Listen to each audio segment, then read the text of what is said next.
Namah Shivaya everyone. I'm Anita and Benoy coming from BSc Honours Applied Physics, and I stand here to talk about the topic 1.5 billion advantage, turning population into power.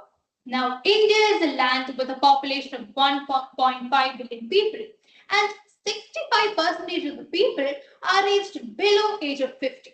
What does it say? It says that we have the largest population of the youth globally.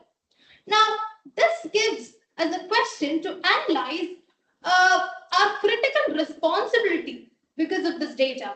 Now, that is where we have to analyze our data. For example, if we say that India has only 4 to 6% of workforce that is skilled. But what about the world? The world has about 70 to 75% of skilled workers. What about the women workforce?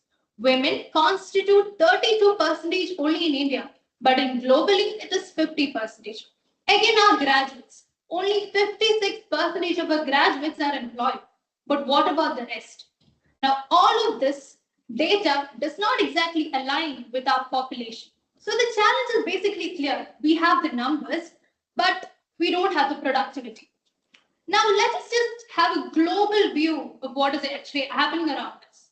Take Germany, for instance. Germany invests more in skill, hence the number of their skill and development. Again, take the case of South Korea.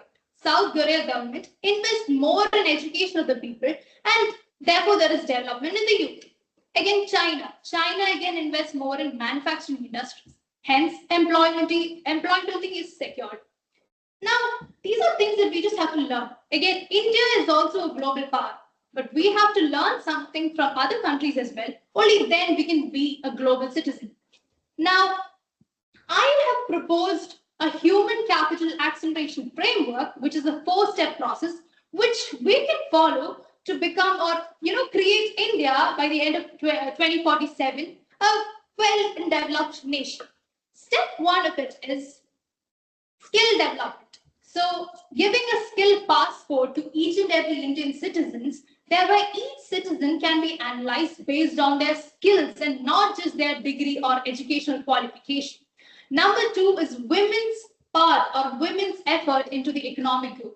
Now, the entire GDP of your country is divided into 50 and 50%, 50 from male and 50 from the female. But all the women in India don't exactly contribute. Why? It is because even though they have the potential, there are some barriers that restrict them from giving their true potential.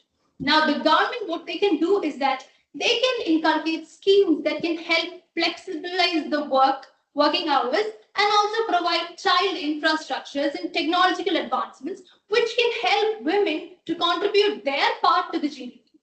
Again, AI. The third step is development in AI schemes. Now, India only contributes up now to only the 60% of AI development. So if we just up the scale, now how can we up it? By introducing AI in school levels or college levels, for instance, so the youth can grow and develop in AI as well. Lastly, supporting small industries and entrepreneurship development. And small startups and small companies can be empowered by the government, so they also as individuals can contribute to the GDP of the entire nation.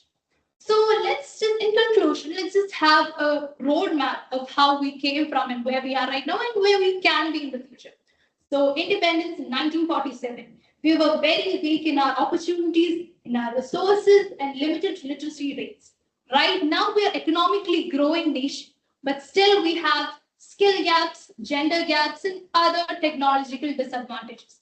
But with this scheme, if it's implemented, I believe that we can make India to become a growing and fast-moving economic developing nation with women economic development contributing to the GDP, and finally a globally and economically and educationally supported nation.